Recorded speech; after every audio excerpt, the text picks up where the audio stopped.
అందరికీ నమస్కారం. అమ్మ చేతి రుచులు ఛానల్కి స్వాగతం. పులిహోర అంటే కేవలం వంటకం కాదు, అది ఒక ఎమోషన్. పండగైనా, ప్రసాదమైనా, లేక ఇంట్లో స్పెషల్ రోజైనా ఆ చింతపండు పులుపు, పోపు, ఘాటు కలిస్తే వచ్చే ఆ మజానే వేరు. ఈరోజు మనం అచ్చం ఆవు పెట్టిన అద్భుతమైన చింతపండు పులిహోరని చిటికలో ఎలా చేయాలో చూద్దాం. ఇంకెందుకు ఆలస్యం, ఎలా తయారు చేయాలో ఈ వీడియోలో చూద్దాం. ముందుగా 100 గ్రాముల చింతపండు తీసుకోండి. ఆ చింతపండుని వేడి నీటిలో మాత్రమే నానబెట్టి పక్కన పెట్టుకోవాలి.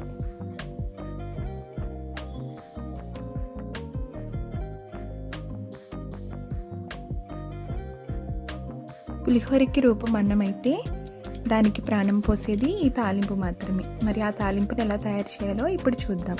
ముందుగా ఒక గిన్నె పెట్టుకోండి. అందులో 3 టేబుల్ స్పూన్ల వేరుశనగ నూనె వేయండి. ఈ వేరుశనగ నూనె వేయడం వల్ల పులిహోర మరింత రుచిగా ఉంటుంది. నూనె వేడైన తర్వాత మాత్రమే మనము తాలింపులు వేసుకోవాలి.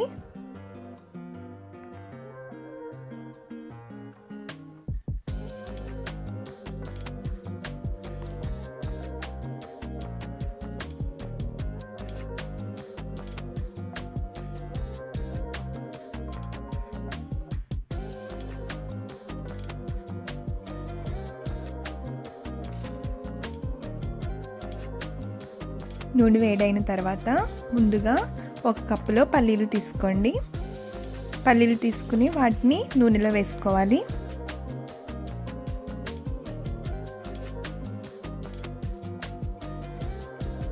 ఈ పల్లీలను దోరగా వేయించాలి.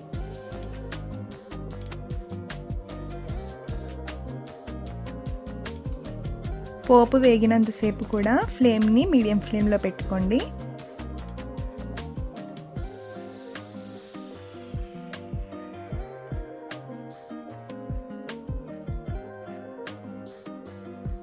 పల్లీలు ఎప్పుడైతే కాస్త రంగు మారినాయో తర్వాత 3 టేబుల్ స్పూన్ల పచ్చిశనగపప్పు వేసుకోవాలి. వీటిని కూడా దోరగా వేయించుకోండి.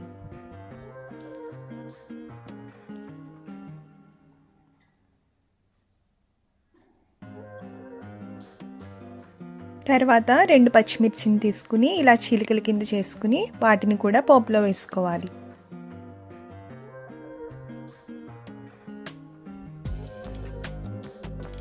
పోపు మాడిపోకుండా గరిటెతో తిప్పుకోండి.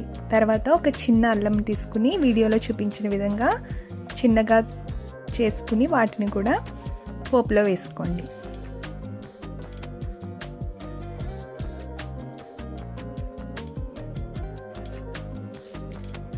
ఇవన్నీ నూనెలో గోల్డెన్ కలర్ వచ్చే వరకు వేయించాలి.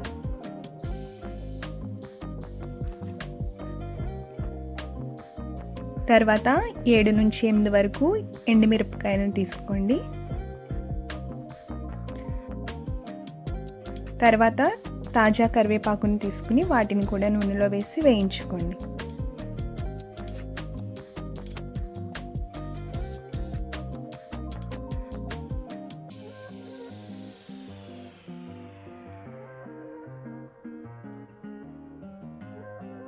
తర్వాత 1 టేబుల్ స్పూన్ ఆవాలు వేసుకోండి.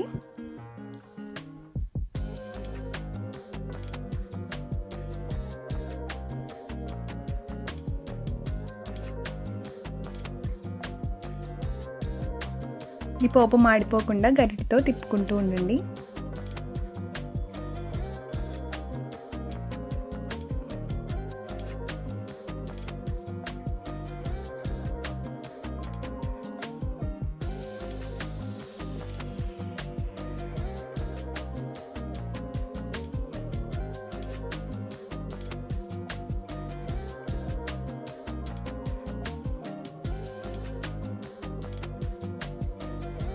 ఇవి ఎప్పుడైతే దోరగా వేగినాయో అప్పుడు ఒక చిటికెడు ఇంగువ వేసుకోండి. ఇదే పులిహోరకి సీక్రెట్. ఈ పోపు సరిగ్గా కుదిరితేనే పులిహోరకు అసలైన అమ్మ చేతి రుచి. కాబట్టి ఈ పోపును మంచిగా తయారు చేసుకోవాలి.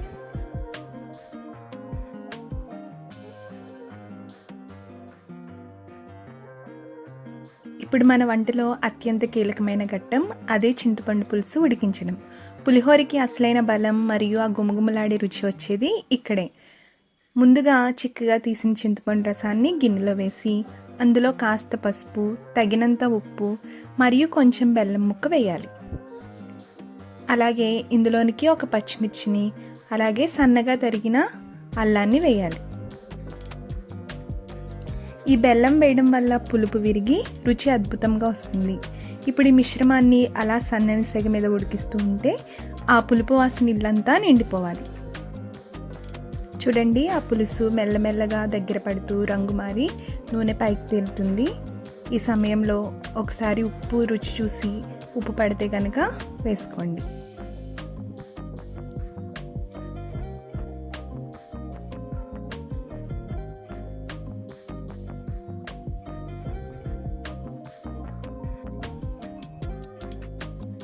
ఉప్పుని మన రుచికి సరిపడంత అడ్జస్ట్ చేసుకోవాలి.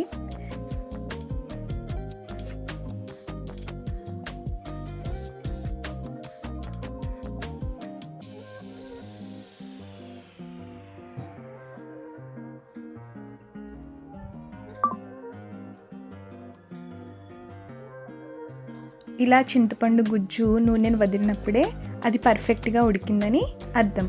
ఈ ఉడికించిన గుజ్జునే పులిహోర పేస్ట్ అంటారు. ఇది ఎంత బాగా ఉడికితే మన పులిహోర అంత ఎక్కువ రోజు నిల్వ ఉంటుంది, అంతేకాకుండా అంత రుచిగా కూడా ఉంటుంది.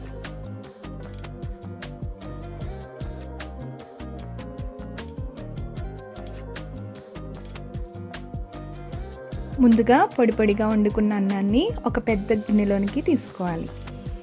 ఇప్పుడు మనం ముందుగా సిద్ధం చేసుకున్న ఆవపిండిని వేసుకుని అన్నంలోకి కలుపుకుంటూ ఉండాలి. ఈ ఆవపిండిని ఎలా రెడీ చేసుకోవాలంటే ఆవాలను తీసుకుని మెత్తగా మిక్సీలో పేస్ట్ చేసుకోండి. తర్వాత ఇందులోనికి 1 టేబుల్ స్పూన్ ఆయిల్ వేయండి. ఆయిల్ వేయడం వల్ల అన్నం మరింత పొడి పొడిగా వస్తుంది. నూనె వేసిన తర్వాత ఒకసారి చేతితో ఇలా తిప్పుకుంటూ ఉండండి. తర్వాత మనం ముందుగా సిద్ధం చేసుకున్న గుమగుమలాడే చింతపండు గుజ్జును, ఆ వేడివేడి పోపును అన్నం మీద అలా వేయాలి. ఆ వేడి పోపు అన్నం మీద పడగానే వచ్చే ఆ సువాసన చూసారా, అద్భుతం కదూ.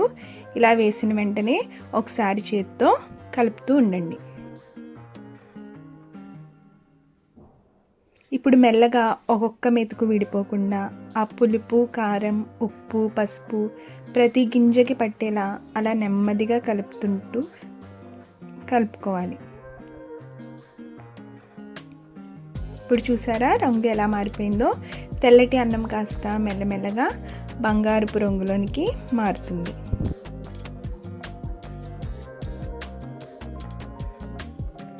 చూసారు కదా, అచ్చం గుడిలో ఇచ్చే ప్రసాదం లాంటి మన అమ్మ చేసినట్లు ఉండే ఆవపెట్టిన పులిహోర రెడీ.